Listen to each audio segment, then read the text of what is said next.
जय हिंद everyone. As you all know UPSC CDS forms out हो चुके हैं, तो अब आप अपना सीडीएस का फॉर्म भर सकते हो अगर आप उसके लिए एलिजिबल हो तो।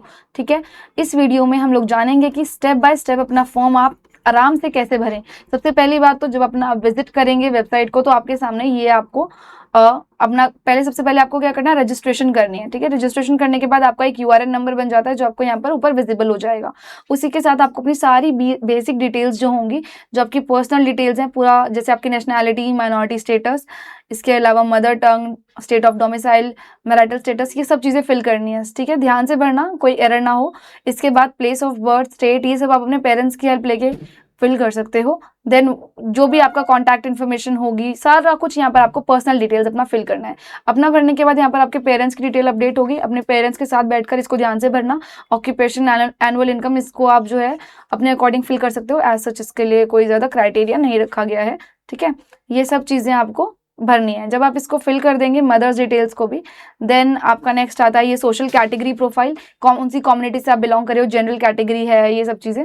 ठीक है, ओबीसी, एससी, एसटी, जो भी चीज़ें आपके पास हैं, सर्टिफिकेट होने चाहिए प्रॉपर, लेकिन वो आपको भरना है। ठीक है, अगर आपके पास ओबीसी सर्टिफिकेट है तो आप ध्यान रखना कि वो लेटेस्ट होना चाहिए, 6 मंथ बिफोर आपका रिन्यूड होना चाहिए। ठीक है, 6 मंथ्स बिफोर रिन्यूड अगर नहीं है तो भी आप इसमें भर सकते हो, लेकिन उसको फिर रिन्यू करवा लेना बिफोर योर एसएसबी। ठीक है, ताकि आप उसको वहाँ पे एज अ प्रूफ लेके जा सको। अगर आप उसे जो है रिन्यू नहीं करवा सकते हो, आपको लगता है नहीं हो पाएगा, तो मत भरना, जो फिर आप जनरली भरना। ठीक है, जो भी चीज़ आप यहाँ पे फिल करोगे, ओबीसी, एससी, एसटी, जनरल, वो चीज़ आपकी लाइफ टाइम के लिए हो जाएगी यूपीएससी की नज़रों में।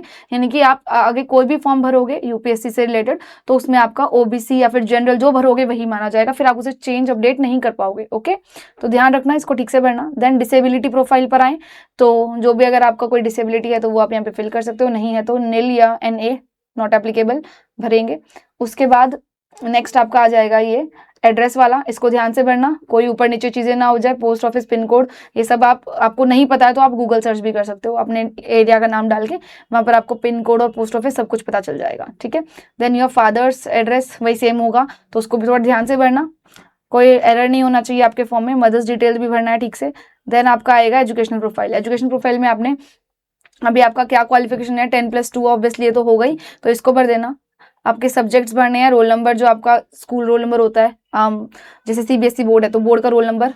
ठीक है, यूनिवर्सिटी और बोर्ड, एंड वही सब चीज़ें यहाँ पर, date of issue of certificate, इसको कंप्लीटली भरना। बेसिक डिटेल्स हैं तो आप अच्छे से भर ही लेंगे। देन एम्प्लॉयमेंट एक्सपीरियंस प्रोफाइल, अगर आपने कोई जॉब वगैरह की है तो आप उसकी डिटेल यहाँ पे डाल सकते हो। कभी सेल्फ एम्प्लॉयड रहे हो तो डाल सकते हो, नहीं रहे हो तो नो। ठीक है, NA मतलब नॉट एप्लीकेबल फिल कर सकते हैं आप इसमें। उसके बाद नेक्स्ट आएगा आपकी अचीवमेंट्स, अगर आपने स्कूल टाइम में, कॉलेज टाइम में कोई अचीवमेंट रही है स्पेशल कुछ, ठीक है, तो वो भी आप यहाँ पे फिल करते हैं, नहीं है तो इसको ब्लैंक भी छोड़ सकते हैं। ठीक है, देन नेक्स्ट वही नॉट एप्लीकेबल हो जाएगा। यहाँ पर प्रीवियस यूपीएससी एग्जामिनेशन प्रोफाइल, कि आपने इससे पहले कोई एग्जाम दिया हो यूपीएससी का, तो वो आपको लिखना है कौन सा एग्जाम आपने दिया है। ठीक है, अगर कोई एग्जाम क्लियर हुआ है तो वो भी डिटेल डाल सकते हो। देन फोटो एंड सिग्नेचर, जो कि आपका इस बार थोड़ा अपडेटेड है, इसमें आपको अब तक जो है अपनी फोटोग्राफ, लेटेस्ट फोटोग्राफ के साथ साथ अपना सिग्नेचर जो है डालना होता था। अब आपको लेटेस्ट फोटोग्राफ, लाइव फोटोग्राफ और अपना सिग्नेचर, ये तीनों चीज़ें डालनी है। अब देखो लेटेस्ट फोटोग्राफ की क्या तरीका है, किस तरीके से डाला जाएगा, ये सब यहाँ पे लिखा हुआ है कि 20 KB की होनी चाहिए या 20 से 200 KB के बीच का आपका होना चाहिए। फॉर्मेट JPG होना चाहिए। अगर आपको आती है फोटोग्राफ बनानी तो आपने बना लेना, इसको क्लिक करके अच्छे से बना लेना। नहीं आती तो थोड़ा सा वेट करना, चैनल पर इसको लेकर एक कंप्लीट वीडियो आ जाएगी डिटेल, वहां से आप इसको फॉलो करके अपनी जो फोटोग्राफ है उसे बना सकते हो। ठीक है, जिसको आती है वो बना के रख लेना। और अगर आप बात करो लाइव फोटोग्राफ की, तो वो कैसे होगी उसको मैं आपको समझा देती हूँ। लाइव फोटोग्राफ के लिए आपको क्या करना है, सबसे पहले तो आप अपने डिवाइस पर, यानी कि अपने मोबाइल फोन पर जो है लॉग इन कर लेना। ठीक है, लॉगिन, क्या लॉगिन की बात कर रही हूँ मैं यहाँ पर, आपका यूपीएससी फॉर्म। ठीक है, आपने वहाँ पर क्रोम पर अपनी वेबसाइट खोलनी है, ये यूपीएससी वाली, और वहाँ पर अपना लॉगिन करना है ये। ठीक है, ये फॉर्म अपने फ़ोन में खोलना है, मतलब ये है। ठीक है, फ़ोन में जब आप इस फॉर्म को खोल लोगे, और दूसरी बात ये भी कि आपको डेस्कटॉप साइट पर नहीं खोलना, आपको अपनी मोबाइल साइट पर खोलना है। ठीक है, डेस्कटॉप साइट नहीं होनी चाहिए, आपका मोबाइल साइट प्रॉपर उसमें खोल लिया, वहाँ पर आपको क्लिक करना है अपनी लाइव फोटोग्राफ पे। ठीक है, ये वाला ऑप्शन जब आपका आ जाएगा तो वहाँ पर आपको ये दिखेगा, to capture live photograph, capture from mobile, click करना है, इसको क्लिक करोगे, देन वहाँ पर आपके सामने एक QR कोड आ जाएगा, इसमें आपको नहीं दिख रहा, और वैसे वहाँ पर आपके सामने क्या आएगा, QR कोड आएगा, उस QR को आपने स्कैन करना है। ठीक है, स्कैन करना है, उसके मतलब अपना मोबाइल फ़ोन का कैमरा खोलना है, कैमरे में उसको स्कैन करना है। स्कैन करने के बाद वो आपको दिखाएगा टेक अ फोटो, और वहाँ से वो आपकी फ़ोटो क्लिक कर लेगा एक। ठीक है, जब वो आपकी फोटो क्लिक कर लेगा तो वहां पर आप उसको सबमिट कर सकते हो, ठीक है। वही फोटो आपकी ऑटोमेटिकली सबमिट हो जाएगी। जब वो सबमिट कर दोगे तो वहां पर एक ऑप्शन भी आएगा व्यू फोटो, वहां से अपनी फोटो को देख सकते हो कि आपकी किस तरीके से आपकी क्लीन फोटो है या नहीं, सब कुछ सही है। वो फोटो आपकी ऑटोमेटिकली करेक्ट डायमेंशन में ही आएगी और वो आपकी अपलोड हो जाएगी वहां पर, ठीक है। और यहाँ पे आपको सिग्नेचर अपलोड करने हैं, आपको पता है कि किस तरीके से करने हैं। 20 से 100 KB के बीच का होना चाहिए, JPG फॉर्मेट होना चाहिए, क्लियर फाइल होनी चाहिए एकदम। और इसके लिए आप जो है थोड़ा वेट कर सकते हैं अगर आपको बनानी नहीं आती तो। अदरवाइज अगर आपको आती है तो आप बना के यहाँ पे इस प्रोसेस को शुरू कर सकते हो, ठीक है। जब आप ये सारा काम कर दोगे तो आपका कॉमन एप्लीकेशन फॉर्म जो है वो अच्छे से फिल हो चुका है, ओके। देन उसके बाद अब आपका यहाँ पर से फॉर्म शुरू होता है। कई बच्चे क्या करते हैं, या इनको लगता है कि CF भर दिया तो आपका फॉर्म फिल हो गया, नहीं। लेकिन CF सिर्फ एक बेसिक सी डिटेल्स आपकी भर लेता है, ठीक है। यहाँ से आप जो है अप्लाई कर रहे हो इस फॉर्म के लिए कि मुझे इस एग्जामिनेशन को देना है, तो अब यहाँ से वो आपका पूरा पाथ शुरू होगा। तो ध्यान रखना, यहाँ से आपको फिल करनी है अपनी एजुकेशनल प्रोफाइल, आपको पूरी भरनी है कि आपने कौन से मतलब जो है क्या स्कूलिंग है आपकी, अपेयरिंग द फाइनल ईयर। जैसे ये जिस स्टूडेंट का है तो appearing the final year of degree, तो वो अपने डिग्री का फाइनल ईयर कर रहे हैं तो उन्होंने ये भरा है। अगर आपने सिर्फ 12th अपेयर, आपकी 12th कंप्लीट हुई है तो आप 12th पास भरेंगे। जो जो चीज़ आप भरेंगे उसके हिसाब से आपको आगे ऑप्शन दिखेंगे, ठीक है। तो उस हिसाब से बाकी चीज़ें भी पूछेंगे कि क्या आपके पास कमर्शियल पायलट लाइसेंस है, DGCA से अप्रूव्ड, तो फिर वो चीज़ें आपको भरनी है कि येस और नो, नहीं है तो नो ऑब्वियसली, ठीक है। किसी और फोर्सेज में आप सर्व कर रहे हो, ठीक है, तो वो जो भी चीज़ें आपको यहाँ पे कम्प्लीटली भर देनी है। NCC का C सर्टिफिकेट है तो बढ़िया है, येस, नहीं है तो उसको छोड़ना है आपने, ठीक है। देन आगे बढ़े, नेक्स्ट उस पे जाएंगे हम। तो यहाँ पर वो आपसे क्या कह रहे हैं कि आपको यहाँ पर अपनी प्रेफरेंसेस भरनी है, ठीक है। अब आपका फर्स्ट ये हो चुका है, अब आपको सेकंड स्टेप में सर्विस प्रेफरेंसेस भरनी है कि आप कौन सी सर्विस को फर्स्ट, सेकंड, थर्ड, फोर्थ मतलब ऐसे नंबर्स डाल के आपको प्रायोरिटी भरनी है अपनी यहाँ पर। अब इसमें आपको ध्यान से भरना है सर्विस प्रेफरेंसेस को, बिना किसी फैक्टर से इन्फ्लुएंस हुए। कुछ चीज़ें आपको ऐसा नहीं होना चाहिए मन में कि मेरा फ्रेंड ये भर रहा है या मैंने देखा है कि जिनका सिलेक्शन हुआ वो हमेशा ये भरते हैं तो मुझे भी यही भरना चाहिए, ठीक है। थोड़ा सोच समझ के जो आपका मन कहता है, जैसा आप भरना चाहते हैं उस हिसाब से भरना, बिना किसी फैक्टर के अंडर में आए, ठीक है। देन आपसे पब्लिक डिस्क्लोजर में आपसे ये पूछ रहे हैं कि क्या आपको अपनी पर्सनल इन्फॉर्मेशन शेयर करनी है और जॉब अपॉर्चुनिटीज़ को एक्सेस करने के लिए इन टर्म्स ऑफ DOPTs, मतलब कि आप अपनी पर्सनल इन्फॉर्मेशन को शेयर रखना चाहेंगे कि आगे वो आपकी इन्फॉर्मेशन को यूज़ करें आपको कोई और जॉब देने के लिए, तो आपको इसको येस मार्क कर देना है, ठीक है। देन आप आएंगे नेक्स्ट पे, तो आपने जो अब तक भरा है वो सब अच्छे से वो दिखा रहे हैं यहाँ पर। जो आपने भर दिया होगा ये जो आपने फिल किया है वो सब दिखाएंगे।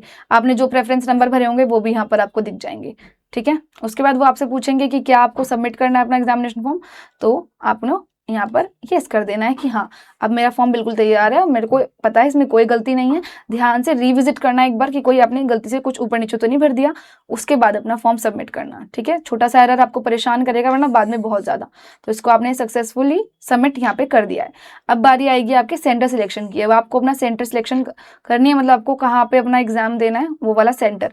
तो आपने स्टेट्स यहाँ पर आपको दिख जाएंगी। ज़्यादा प्रायोरिटी रखना कि आपने जो होम टाउन वाला एरिया है, अगर आप कोई जॉब नहीं कर रहे हो अपनी फैमिली से दूर रह के, तो अपने होम टाउन वाला एरिया प्रेफर करना कि आप वहीं पे जाके अपने घर पे जाके पेपर दे के आओ, मतलब कि अपने एरिया में जाके, ठीक है। क्योंकि आप वहाँ से ज़्यादा फेमिलियर होते हो अपने एनवायरनमेंट से, ठीक है। अपने एरिया का ज़्यादा आपको वो पता चीज़ें होती हैं कि यहाँ पे कहाँ पे किस तरीके से आप हैंडल कर सकते हो सिचुएशन को। बट जब आप कोई अनजान सिटी में होते हो तो वहाँ पे आपको ये चीज़ें जो है थोड़ा परेशान कर देती हैं, मेंटली आप स्ट्रेस ले लेते हो चीज़ों का।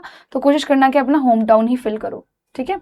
अगर नहीं कर सकते हो तो फिर तो जो आपके लिए सूटेबल है वैसा ही करना, ठीक है। उसके बाद नेक्स्ट आप आएंगे, सेंटर सिलेक्शन आपका हो जाएगा, ये सबमिट हो जाएगा, ठीक है। नेक्स्ट एंड सबमिट पे क्लिक करने पर उसके बाद आगे बढ़ोगे कि अब आपका सबमिशन हो रहा है, ठीक है।